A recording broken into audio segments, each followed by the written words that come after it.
Hello friend, आपका स्वागत है आपके अपने YouTube channel trade with Mukul में। आज हम एक बेसिक सीरीज स्टार्ट कर रहे हैं जस्ट फॉर बिगिनर, जिसको शेयर मार्केट का कुछ भी आइडिया नहीं है, उनके लिए एक सीरीज स्टार्ट कर रहे हैं जिसके अंदर हम कवर करेंगे स्टॉक मार्केट होता क्या है, शेयर क्या होता है, फिर उसके बाद उसमें उसका प्रोसेस क्या होता है, फिर लेटर ऑन हम डिस्कस करेंगे इसको एग्जीक्यूट कैसे करते हैं, इसमें प्रोफेंसी कैसे मिलती है हमें, फिर उसके बाद हम जाएंगे इसमें स्टॉक सिलेक्शन कैसे होता है, उसका कंपनी का क्राइटेरिया कैसा होता है सिलेक्शन करने का, कौन सी अच्छी कंपनी है कौन सी बुरी कंपनी है उसको कैसे डिसाइड करते हैं, उसकी बैलेंस शीट कैसे पढ़ते हैं, उसके रिजल्ट क्वार्टरली रिजल्ट है उसको कैसे देखते हैं। उसके बाद हम डिस्कस करेंगे कौन कौन सी ट्रेड होती है, डिफरेंट टाइप की ट्रेड होती है, स्विंग ट्रेड क्या होता है, इंट्राडे क्या होता है, और FNO क्या, फीचर एंड ऑप्शन क्या था। तो आगे डिटेल काफ़ी है, लेकिन आज हम स्टार्ट करते हैं जस्ट एक इंट्रोडक्शन और जस्ट गिव द एक आइडिया कि शेयर मार्केट होता क्या है। तो without waste of time let's start. तो इंट्रोडक्शन में सबसे पहले बेसिक चीज़ शेयर होता क्या है। शेयर क्या है? शेयर करना बेसिकली क्या होता है, जो कंपनी का जो ओनर है वो अपनी ओनरशिप हमारे साथ शेयर करना चाहता है। इन टर्म आप कह सकते हो कि वो अपना जो मालिकाना हक है वो हमारे साथ शेयर करना चाहता है। वो शेयर करना क्यों चाहता है? उसको फंड चाहिए होता है। वो फंड लेके मतलब हमसे पैसे की हेल्प चाहिए होती है। उस पैसे की हेल्प से वो अपने जो फ्यूचर प्लान है आगे कंपनी में कहाँ कहाँ पे उसको यूज़ करने हैं पैसे को, वो उसके पास एक फ्यूचर प्लान होता है, उसके लिए वो फंड चाहिए होता है। फंड वो हमारे से हेल्प से लेता है। तो इसमें प्रोसेस जाने से पहले इसमें हमें क्या एडवांटेज है और ओनर को एडवांटेज तो ये हुआ कि उसको फंड मिल जाता है। हमें क्या एडवांटेज है? हमारा एडवांटेज ये है कि हम जब भी कोई बिजनेस स्टार्ट करते हैं, कोई छोटे से छोटा बिजनेस भी, डिपार्टमेंटल स्टोर का भी बिजनेस स्टार्ट करते हैं, तो हमें क्या कैपिटल लगाना पड़ता है, बहुत ज़्यादा कैपिटल लगाना पड़ता है। फिर उसके बाद सामान खरीदना पड़ता है, फिर उसके पास जो बेच के जो परसेंटेज आती है वो हमारा प्रॉफिट होता है, राइट। तो अब क्या है कि लेकिन इसमें हमें एडवांटेज क्या है, इसमें एक वेल डेवलप बिजनेस हमें मिल जाता है। सपोज एग्जांपल रिलायंस है, रिलायंस के अगर हम शेयर लेते हैं तो हमें क्या है, रिलायंस का हमें शेयर लिया तो हम उसको मालिकाना हक मिला है उसमें, एग्री है कि वो बहुत छोटा सा हिस्सा है हमारा, लेकिन वो उसमें एडवांटेज ये मिली कि जिस ग्रोथ से कंपनी बढ़ेगी उस ग्रोथ से हमें भी प्रॉफिट आता रहेगा। तो अब इसके अंदर प्रोसेस क्या होता है, जैसे कोई हमारी जो कंट्री में दो एक्सचेंज होती है, एक NSE होती है, एक BSE। तो अब जब कोई नया शेयर लिस्ट होता है, सपोज करो रिलायंस है, रिलायंस अभी मान लो अभी मार्केट में शुरू में क्या हुआ था, रिलायंस आया था, रिलायंस हो या फिर कोई भी कंपनी, उसको सबसे पहले अपने शेयर को लिस्ट करवाना पड़ता है NSE या BSE पे। वो NSE और BSE पे अपनी जो उसकी जितनी बड़ी कंपनी है उसको मार्केट कैपिटल कहते हैं, मार्केट कैप, उसके हिसाब से शेयर को इशू करवाता है। अब वो NSE BSE उसके शेयर को इशू करती है, लेकिन वो NSE BSE डायरेक्ट हमारे साथ सेल परचेज नहीं कर पाती। क्यों करती है? कि हम रिटेल है या फिर म्यूचुअल फंड है, जो भी है, जो भी इसके साथ डील करते हैं वो डायरेक्ट नहीं करते, उसके लिए बीच में ब्रोकर होते हैं। तो ब्रोकर क्या करते हैं, आप खासकर रिटेल का बताना चाहता हूँ मैं, उसका म्यूचुअल फंड का नहीं। ब्रोकर क्या करते हैं, ब्रोकर NSE या BSE के साथ डील करते हैं। तो डील करने के बाद वो हमारे साथ डील करते हैं। तो अब अगर हमें वो शेयर खरीदने हैं तो हम क्या करते हैं, हम अपने एक ब्रोकर में कौन कौन सा आता है, जैसे जेरोदा है, शेर खान है, अपस्टॉक है, ऐसे कुछ ब्रोकर है 5-10। इन ब्रोकर क्या करते हैं, हम एक अलग से अकाउंट खुलाते हैं जिसको डीमेट अकाउंट कहते हैं। वो ब्रोकर अकाउंट होता है, और वो हम क्या करते हैं, उस ब्रोकर अमाउंट अकाउंट के अंदर ही हम शेयर मार्केट की डीलिंग करते हैं, उसी के अंदर पैसा डिपॉजिट कराते हैं, उसी के अंदर हम शेयर खरीदते हैं, उसी के अंदर हम शेयर बेचते हैं, और उसी अकाउंट से हमारा ट्रांजैक्शन होता है। लेकिन ये डीमेट अकाउंट खुलता कैसे है, वो हर एक ब्रोकर का अपना अपना प्रोसेस रहता है, ऑनलाइन प्रोसेस होता है। अब जो हमारा अपना पर्सनल अकाउंट है, इसमें रिक्वायरमेंट क्या होती है, जो हमारा एक पर्सनल अकाउंट होता है, सपोज करो SBI का है, जिसका भी है, उस अकाउंट को इस ब्रोकर के अकाउंट के साथ लिंक करना पड़ता है। अगर हमने ब्रोकर के अकाउंट में कुछ पैसा डालना है तो इस पर्सनल अकाउंट में से पैसा निकालेंगे, ब्रोकर के अकाउंट में डालेंगे, और वो उसमें से कोई प्रॉफिट निकालना है तो उस ब्रोकर के अकाउंट में से प्रॉफिट निकल जाएगा। तो जरोदा जैसे जनरली मैं यूज़ करता हूँ, तो जरोदा का एक डीमेट अकाउंट खोलूँगा, और उसके बाद जो मेरा पर्सनल अकाउंट है ICICI में या फिर SBI में, मैं उसके साथ लिंक करूँगा। तो हमेशा जब भी याद रखना, आपकी जो भी पैसे की ट्रांजैक्शन होगी वो खाली इसी अकाउंट से होगी जिससे आप लिंक करोगे, राइट। तो ये प्रोसेस होगा इसके अंदर।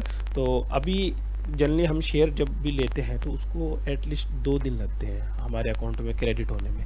आप उसमें ट्रेडिंग कर सकते हो, उसी दिन लेके उसी दिन बेच सकते हो, जिसको इंट्राडे भी कहते हैं, लेकिन एक्चुअल में अपने अकाउंट में क्रेडिट होने में 2 दिन लगते हैं। उसका रीज़न ये होता है, आप जो भी शेयर लेते हो ना, वो शेयर का जो कंपनी के अंदर एक रजिस्टर होता है। जैसे रिलायंस के शेयर लिए तो NSE BSE BSE NSE company को इन्फॉर्म करेगी, और कंपनी के अंदर एक रजिस्टर मेंटेन होता है, उसमें हमारा ओनरशिप, हमारा नाम जाता है कि भाई इस कंपनी इस बंदे ने हमारे शेयर लिए, तो ओनरशिप में हमारा नाम जाएगा। एग्री कि वो परसेंटेज ऑफ टर्म में बहुत छोटा होता है। एक और एडवांटेज हमें क्या है कि सपोज करो इतनी बड़ी कंपनी है तो उसके शेयर को वो स्प्लिट कर देते हैं। मतलब जैसे सपोज ITC है, राइट, ITC इतनी बड़ी कंपनी है, उन्होंने अपने शेयर को स्प्लिट करके सिर्फ 200 का शेयर है, तो हम जो रिटेल है उसकी कैपेबिलिटी के अंदर आ जाता है। हम 200 का एक शेयर ले, 5 ले, 10 ले, जितना भी इन्वेस्ट करना चाहे कर सकते हैं। ज़्यादा बड़ा अमाउंट नहीं है वो, जैसे ज़्यादा बड़ा होता है तो वो क्या करते हैं, शेयर को स्प्लिट करते रहते हैं। मतलब जैसे 1000 रुपये का नोट है, 2000 का नोट है, 500 का नोट है, 400 का, 200, ऐसे स्प्लिट करते रहते हैं। इफेक्टिव सारे होते हैं, हिस्सा छोटा हो जाता है उसका, वो ये स्प्लिटिंग कहते हैं इसको। अब ये थोड़ा ओवरऑल प्रोसेस है। NSE क्या होता है? NSE national stock exchange, BSE Bombay stock exchange होता है, जहाँ पे नई कंपनी जो आती है, जैसे कोई नई कंपनी फॉर एग्जांपल, उसको सबसे पहले अपना IPO लॉन्च करना पड़ता है, issue for public offer. IPO launch करते हैं। IPO लॉन्च करने के बाद वो क्या करते हैं, उसके शेयर को अपने एक्सचेंज में लिस्टिंग कर लेते हैं। लिस्टिंग करने के बाद फिर उसके बाद वो ब्रोकर के हेल्प से हमारे साथ शेयरों को खरीद या बेच सकते हैं। तो NSE का ये काम है, वो पूरे इसको रेगुलेट करते हैं, राइट। तो शेयर मार्केट का आई थिंक थोड़ा सा आइडिया आपको हो गया होगा। उसके बाद अब थोड़ा सा और डेप्थ में जाएं तो जो कंपनी का ओनर है, कुछ टेक्निकल टर्म्स बार बार इसमें यूज करते हैं, तो हम भी उसमें थोड़ा थोड़ा, जैसे प्रमोटर है, कंपनी का ओनर है, उसको वो है, उसको प्रमोटर भी कहते हैं, राइट। अब कुछ इसमें बेसिक चीज़ क्या होती है वो मैं समझाता हूँ। आप देखेंगे कि ये मैंने आपको थोड़ा इंट्रोडक्शन दिया, बैकग्राउंड बताया, शेयर मार्केट का प्रोसेस बताया कि डीमेट अकाउंट खोलना है और अपने अकाउंट के साथ लिंक करना है, ये प्रोसेस हो गया। अब तीसरा बेसिक टर्म में क्या आता है, इंडेक्स क्या होता है, सेंसेक्स क्या होता है, निफ्टी 50 क्या होता है, बैंक निफ्टी क्या होता है, निफ्टी 500, ये क्या चीज़ है। ये देखिए, इसे बिल्कुल सिंपल और सॉफ्ट लैंग्वेज में मैं आपको बताता हूँ। हमारी कंट्री में 5000 से भी ज़्यादा कंपनी लिस्टेड है। इतनी सारी कंपनी है, वो कुछ कंपनी आज गेन करेगी, कुछ लूज़ करेगी, कुछ बढ़ेगी घटेगी, तो उनका जो ओवरऑल रिजल्ट है वो सेंसेक्स इंडिकेट करता है, राइट। लेकिन इनमें क्या होती है, कुछ कंपनी अच्छी होती है, कुछ बुरी होती है। तो उसमें क्या करते हैं, BSE NSE इन्होंने क्या किया है, 50 कंपनी, 50 जो सबसे अच्छी कंपनियां उनके परफॉर्मेंस के बेस पे, उन 50 कंपनियों को शॉर्ट किया हुआ है, मतलब इकट्ठा किया हुआ, उसका एक ग्रुप बनाया हुआ है। उस ग्रुप को कहते हैं निफ्टी 50, जो सबसे इंपॉर्टेंट है हमारे अंदर। इसका ये इंपॉर्टेंट इसलिए है कि वो जो 50 कंपनियों की परफॉर्मेंस रहेगी, उन 50 कंपनियों की परफॉर्मेंस के बिहाफ पे हमें पता लगेगा कि हमारा सेंसेक्स बढ़ेगा या घटेगा। वो बढ़ेगा तो हमारा सेंसेक्स बढ़ेगा, घटेगा तो घटेगा। तो उस निफ्टी 50 में 50 कंपनियां होती है, जिसकी सबसे ज़्यादा इंपॉर्टेंट होती है। वो 50 कंपनियां means group of the company. अब वो कंपनियां कौन कौन सी है वो मैं आपको अभी बताऊंगा। उससे पहले देखिए, निफ्टी 50 क्लियर हो गया। अब सुबह आप कभी भी देखते हो तो आपको बताएंगे कि सेंसेक्स प्लस में है, माइनस में है। फिर उसके बाद आप देखेंगे कि ये निफ्टी 50 प्लस में बंद हुआ है क्या माइनस में बंद हुआ है। ये आप इंटरनेट से या फिर मनी कंट्रोल वेबसाइट से आप डेली देख सकते हैं। उसके बाद जैसे कि अब इंडेक्स क्या होता है, अब हम स्ट्रक्चर को कैसे डिफाइन किया है। इंडेक्स क्या होता है, देखो बैंक निफ्टी, इंडेक्स में क्या आता है, इंडेक्स में ये नीचे वाले कंपोनेंट है। उससे पहले हम बैंक निफ्टी डिफाइन कर लेते हैं। बैंक निफ्टी कहते हैं, बैंक निफ्टी में जैसे निफ्टी 50 में 50 शेयर होते हैं ऊपर ऊपर के, बढ़िया बढ़िया सबसे अच्छे शेयर, अच्छे परफॉर्मेंस वाले, ऐसे बैंक निफ्टी में भी जो अच्छे अच्छे बैंक है, बड़े बड़े बैंक है, उस बैंक का एक ग्रुप होता है, उनको मिला के एक ग्रुप बना देते हैं जिसको बैंक निफ्टी कहते हैं। तो पूरा बैंक निफ्टी बढ़ेगा या घटेगा उसका डिपेंड करता है कि उसके अंदर जोन जोन से बैंक, जोन जोन से कंपोनेंट है, वो कैसा परफॉर्म कर रहे हैं। तो बैंक निफ्टी में कौन कौन से शेयर आते हैं वो मैं आपको बताऊंगा। इसी तरह निफ्टी 50 है, ये 500 है, राइट। निफ्टी 500 के अंदर और अधिक शेयर आ जाते हैं उसके नेक्स्ट कैटेगरी के। लेकिन हमारे लिए सबसे इंपॉर्टेंट होता है जो सेंसेक्स को ड्राइव करता है, निफ्टी 50 का कैसी परफॉर्मेंस है और बैंक निफ्टी की कैसी परफॉर्मेंस है, राइट। अब इंडेक्स क्या होता है, अब और स्ट्रक्चर को कैसे डिफाइन किया गया निफ्टी 50 में, हमारे स्टॉक मार्केट में स्ट्रक्चर इंडेक्स को कैसे डिवाइड किया है। इंडेक्स में कौन कौन सा होता है, निफ्टी 50 को इंडेक्स का पार्ट है, Nifty metal, Nifty pharma, Nifty FMCG, Nifty energy, और भी होते हैं लेकिन मेनली मैं आपको बता दिया। ये क्या होता है, जैसे निफ्टी ऑटो है, तो निफ्टी ऑटो के अंदर एक ग्रुप है, सिर्फ इसमें सब ऑटो कंपनी पाएंगे, लेकिन group of the auto company जो अच्छी अच्छी ऑटोज कंपनी है वो पाएंगे, जैसे आइसर, एस्कॉर्ट, मदरसन, सुमी, जितनी भी हमारी ऑटो की कंपनी है उसकी डिटेल भी मैं बताऊंगा कैसे पता लगता है। ऐसे निफ्टी मेटल है, इसके अंदर खाली मेटल की कंपनी है, जेएसडब्ल्यू स्टील, टाटा से एग्जाम्पल के लिए। निफ्टी फार्मा है, इसमें खाली फार्मा की कंपनी पाएंगे, जैसे एग्जाम्पल के लिए डॉक्टर रेड्डी हुआ, सिप्ला हुआ, रनबैक्सी हुआ, राइट। ऐसे Nifty FMCG, FMCG fast moving consumable goods, ये इसमें क्या होता है, जैसे आईटीसी हुआ, एचयूएल हुआ, डाबर हुआ, ये कंपनियां होती हैं। तो निफ्टी एनर्जी, एनर्जी के अंदर रिलायंस हुआ, टाटा पावर हुआ, ये इनके ग्रुप की कंपनी है, राइट। तो एक आपको समझ आ गया कि निफ्टी 50 में 50 कंपनियां होती है जो सबसे अच्छा परफॉर्म करती है, उसको एक ग्रुप बनाया होता है। बैंक निफ्टी में जो टॉप बैंक होते हैं उनका ग्रुप होता है। निफ्टी इस इन दोनों के एक्शन प्लस है या माइनस है, उस पर डिपेंड करता है हमारा सेंसेक्स का एक्शन, राइट। क्लियर है। इंडेक्स क्या होता है, इंडेक्स में हमारे जो रिमेनिंग जो शेयर है उनको डिवाइड किया हुआ है, कैटेगरी होती है, एक कैटेगरी, 2, 3, 4, 5 ऐसे कैटेगरी होती है। तो हमें अगर निफ्टी ऑटो देखना है तो हमें सुबह मॉर्निंग में, जैसे हम देखते हैं ना कोई भी आज का मार्केट कैसा है, तो मॉर्निंग में ओपन करेंगे तो हम सबसे पहले देखते हैं कि आज ऑटो सेक्टर अच्छा भाग रहा है, अच्छा प्लस दे रहा है, तो हम क्या कहते हैं, निफ्टी ऑटो को ओपन करते हैं, तो निफ्टी ऑटो के सारे शेयर खुल जाते हैं, तो पता लग जाता है कि कौन कौन सा शेयर कैसा परफॉर्म कर रहा है। या फिर हमें पता है कि निफ्टी मेटल अच्छा परफॉर्म कर रहा है, सो निफ्टी मेटल पे क्लिक करेंगे तो निफ्टी मेटल से रिलेटेड जितने भी शेयर है वो कैसा परफॉर्म कर रहे हैं हमें दिख जाएंगे। ऐसे जिस जिस आप ग्रुप, हमें फिर इंडिविजुअल सर्च करने की जरूरत नहीं पड़ेगी, जैसे निफ्टी मेटल के हमें याद भी नहीं रखने पड़ेंगे कौन कौन से स्टॉक है, तो इसके अंदर सिंपल निफ्टी मेटल पे क्लिक करना है तो निफ्टी मेटल के सारे शेयर आ जाएंगे, उनकी परफॉर्मेंस पता लग जाएगी, और पूरा ओवरऑल इंडेक्स भी कैसा परफॉर्म कर रहा है ये भी पता लग जाएगा, निफ्टी मेटल, निफ्टी फार्मा। तो हम सुबह जैसे इंट्राडे का एक बेसिक रूल आपको बताता हूँ, जैसे जस्ट अभी याद आ गया तो मैं आपको बता ही देता हूँ। अगर आपको मॉर्निंग में पता लगता है कि किसी एक शेयर के अंदर मुझे पैसा लगाना है और उसी दिन खरीदना है, उसी दिन बेचना है, बेसिकली उसको इंट्राडे कहते हैं। तो अभी उसमें सबसे पहली कंडीशन क्या होती है कि आप उस दिन स्टॉक में ओपन होते हैं 9:15 पे, आप देखिए कि कौन सा इंडेक्स परफॉर्म कर रहा है, निफ्टी ऑटो कर रहा है, निफ्टी मेटल, निफ्टी फार्मा, वो पता लग जाएगा। जो सा इंडेक्स परफॉर्म कर रहा है उसको ओपन करो, उसके अंदर के शेयर देखो, उसके शेयर के अंदर के शेयर के अंदर जो सबसे अच्छा परफॉर्म, मैं ये नहीं कह रहा सबसे अच्छा परफॉर्म कर रहा है उस पे पैसा लगाया, ऐसा नहीं कह रहा, मैं जस्ट एक बता रहा हूँ कि उसके अंदर जो शेयर परफॉर्म कर रहे हैं उसके अंदर अपना टेक्निकल एनालिसिस कीजिए, उसके चार्ट देखिए, उसका फंडामेंटल देखिए और उसके हिसाब से अपनी पोजीशन बना सकते हैं, राइट। तो ये एक एडवांटेज होता है कि इंडेक्स का क्या होता है। अब सारे शेयर मार्केट में तो ढूंढने लग जाओगे कि कौन सा प्लस है कौन सा माइनस है, दैट इज क्वाइट डिफिकल्ट, तो ये इजी भी होता है। तो एक जो जब बिगिनर होते हैं तो उनको थोड़ा आइडिया लेने के लिए एक वेबसाइट्स रहती है जिसको कहते हैं मनी कंट्रोल, वो आप डाउनलोड कीजिए, और उसका मैं एक छोटा सा हिंट दे देता हूँ कि जैसे कुछ आप उसको देख के आइडिया ले सकते हो। दूसरा, एक शेयर मार्केट में सबसे, आप कोई भी बिजनेस करते हो ना तो उसके अंदर आपको अगर वो बिजनेस का आइडिया नहीं है तो आप धीरे धीरे टाइम स्पेंड करके उसको सीख सकते हो, और मीन टाइम आप थोड़ा बहुत रिस्क भी ले सकते हो। लेकिन शेयर मार्केट क्या है, इसके अंदर अगर आपने कोई गलती की, अगर जल्दबाजी में कोई गलती की तो उसका कोई रिग्रेट नहीं है, उसमें फिर आपको लॉस है, ये आप देख लेना, इसका कोई भी रिग्रेट नहीं है, सीधा लॉस है उसका रिजल्ट, कोई माफ़ी नहीं है। तो आप जब भी शेयर मार्केट में जाएं तो पहले अच्छा तरह सीखे, समझे, लर्न करें। अब देखिए ना, आप कोई भी एजुकेशन करते 10 से 15 साल लगाते हो तब जाके आप एजुकेट होते हो, तब जाके उसके बिहाफ पे आपको जॉब मिलती है। आप इसके अंदर कम से कम 6 महीने, 7 महीने, 8 महीने पूरा डेडिकेट होके लगाइए, ताकि आपके पास रिमेनिंग लाइफ पूरी है उसके अंदर धीरे धीरे लर्निंग करते रहे, बढ़ते रहे और आप सीखते रहे। तो इम्पोर्टेंट ये है कि आप सबसे पहले समझो, सीखो चीज़ को, और उसके बाद इसके अंदर इन्वेस्ट करें, राइट। मैं एक बेसिक आइडिया दे देता हूँ कि मनी कंट्रोल, जो बिगिनर है वो सबसे पहले अपने मोबाइल ऐप या फिर कंप्यूटर में मनी कंट्रोल को डाउनलोड कर लीजिए। उसमें क्या होता है, ये देखो मैंने स्नैपशॉट लगाया उसका। मनी कंट्रोल को जैसे ओपन करोगे तो उसमें देखो आपको दिखाई देगा, ये इंडेक्स के अंदर देखो जो अभी डिस्कस किया था निफ्टी 50। अब ये निफ्टी 50 क्या, वो 50 कंपनी का ग्रुप जो हमने डिस्कस किया था, देखो निफ्टी 50 के अंदर ये चेंज कितना आया है, और ये परसेंटेज के रूप में चेंज किया, 0.39% प्लस, ग्रीन है तो ये प्लस में बंद हुआ है। सेंसेक्स, और ये है बैंक निफ्टी। अब बैंक निफ्टी देखिए, बैंक की जो ग्रुप है उन्होंने कैसा परफॉर्म किया है। ऐसे जो इंडेक्स की बात की थी ना मैंने, निफ्टी आईटी, निफ्टी मेटल, ऐसे निफ्टी आईटी, निफ्टी मेटल, मतलब ये सारा ग्रुप है नीचे, मैंने स्नैपशॉट इतना ही लिया है, राइट।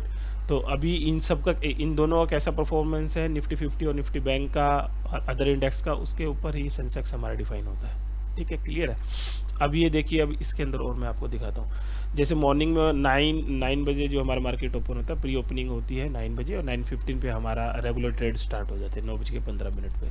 अब ये देखिए आगे यहाँ पे आइए राइट साइड में, ये देखो FII DII एक्टिविटी क्या होती है, ये इंपॉर्टेंट होती है। फॉरेन इंस्टीट्यूट होते हैं और एक ये होता है डोमेस्टिक इंस्टीट्यूट। डोमेस्टिक इंस्टीट्यूट होता है DII के अंदर, जो हमारे म्यूचुअल फंड होते हैं, बड़े बड़े जो ऑर्गेनाइजेशन होती है, म्यूचुअल फंड होते हैं जो हमारे मार्केट के अंदर पैसा लगाते हैं। डोमेस्टिक मतलब जो विद इन कंट्री के अंदर, डोमेस्टिक इंडिया के अंदर, और फॉरेन जो आउटसाइड के इन्वेस्टर होते हैं। तो इन्होंने हमारे साथ एक्टिविटी में डेली देखो कि कल इन्होंने बाई किया है, सेल किया है, उसके भी यहाँ पे मार्केट आगे रिस्पॉन्स करती है। जैसे इस डेट को दिखा रहे हैं कि FII ने इतना बाई किया है 532 करोड़ का, और DII ने इतना मटेरियल अपना बेचा है।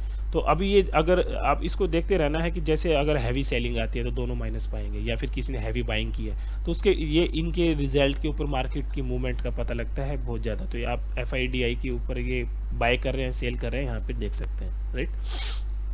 अब ये नीचे देखिए ये क्या है, ये क्या है, top gainer, top loser, only buyer. इसका थोड़ा आइडिया दे देता हूँ। टॉप गेनर ये होता है कि उस दिन मार्केट में सबसे ज़्यादा लिस्ट ऑफ द स्टॉक जिसने सबसे ज़्यादा गेन किया है। तो आप इस टॉप गेनर पे देखोगे तो यहाँ पे एक लिस्ट है। लिस्ट में ये देखिए कि नेल्को है, BHEL है, भारत फोर्ज है, ये इन्होंने सबसे ज़्यादा गेन किया। ये परसेंटेज 6%, 5%, 5%, 4%, ये टॉप गेनर होते हैं। आप देख सकते हैं इसको डेली में, कभी भी दिन में। लेकिन इसमें डायरेक्ट बाय नहीं करना, मैं ये नहीं कह रहा कि टॉप गेनर पे जाके बाय करें, ये जस्ट आइडिया दिया। अब टॉप लूजर पे क्लिक करोगे तो यहाँ पे जो सबसे ज़्यादा गिरे शेयर है उसकी लिस्ट आ जाएगी राइट। अब मैं और दिखाता हूँ आपको आइडिया, ये देखिए राइट। अब एक सेक्टोरियल इंडेक्स की जो हमने बात की थी कि इंडेक्स में कौन कौन से होते हैं, तो यहाँ पे अगर आप क्लिक करेंगे ऑल NSE के ऊपर और सेक्टोरियल इंडेक्स का ऑप्शन आएगा। अभी इसमें देखिए क्या है, ये सबसे इम्पोर्टेंट है। ये इम्पोर्टेंट इसलिए है कि जल्दी हमें पता चल जाता है कि कौन सा सेक्टर हमारा बुलिश है, कौन सा बैरिश है। जो सा सेक्टर बढ़ रहा है, जो ग्रोथ कर रहा है उसको कहते हैं बुलिश, और जो सेक्टर नीचे गिर रहा है उसको बैरिश कहते हैं राइट। तो अब ये बुलिश नाम आया बुल से राइट, बैरिश नाम आया बियर से। तो ये बुलिश जो सेक्टर राइज कर रहा है या बैरिश है, ये पता लग जाता है हमें सेक्टोरियल इंडिसेस से। तो इसी के अंदर ऑप्शन आता है सेक्टोरियल इंडिसेस का। तो देखिए इसमें कौन कौन से सेक्टर है, निफ्टी ऑटो, IT, PSU, ये ग्रुप है। निफ्टी ऑटो में ऑटो की कंपनियां है, निफ्टी IT में IT कंपनियां है, PSU बैंक में PSU बैंक है, ऐसे ये ग्रुप है। FMCG में FMCG ग्रुप है। तो इस पर क्लिक करोगे तो सबसे पहले तो यही पता लग जाएगा कि प्लस है कि माइनस है। फिर इसमें क्लिक करोगे तो इसके शेयर आ जाएंगे राइट। फॉर एग्जाम्पल के लिए मैंने बैंक निफ्टी को यहाँ पे क्लिक किया था, तो बैंक निफ्टी को क्लिक करने से बैंक निफ्टी के ये शेयर आगे देखो, HDFC bank, RBL bank, SBI bank, ये सारे जो अच्छे अच्छे बैंकों का ग्रुप है वो पूरा खुल जाएगा यहाँ पे। और ये आगे आपको यहाँ पे पता भी लग जाएगा इसका आज का हाई, मतलब हाई का मतलब इसका शेयर मैक्सिमम कितना गया था, लो उसने मिनिमम कितना गया था, उसका फिर लास्ट ट्रेडेड प्राइस अभी कितना चल रहा है, परसेंटेज चेंज है, प्लस हुआ है कि ओवरऑल प्लस है कि माइनस है फिलहाल अभी जब आप देख रहे हो, तो वो परसेंटेज चेंज हो गया। वॉल्यूम कितने क्वांटिटी इसके अंदर ट्रेड हो रही है, शेयर की क्वांटिटी, 5 डे की परफॉर्मेंस ये कैसी है, क्लियर है। अब जो भी बैंक है आप उसका देख सकते हैं, हाई उसने आज कितना बनाया है, आज उसने लो कितना बनाया है, उसका लास्ट ट्रेडेड प्राइस कितना है, और ये परसेंटेज चेंज कितना है, उसके अंदर वो प्लस हुआ है कि ओवरऑल माइनस हुआ है। जैसे 0.57% प्लस हुआ है राइट। वैल्यू ये वैल्यू है उसकी, सॉरी ये वॉल्यूम नहीं है, सॉरी वैल्यू है ये 506। इसके जो ट्रेडेड है उसकी वैल्यू है, सॉरी ये स्टॉक की नहीं, स्टॉक की वैल्यू तो यहाँ पे क्लियर हो गया। तो ये आप इसके अंदर जाके आप देख सकते हैं।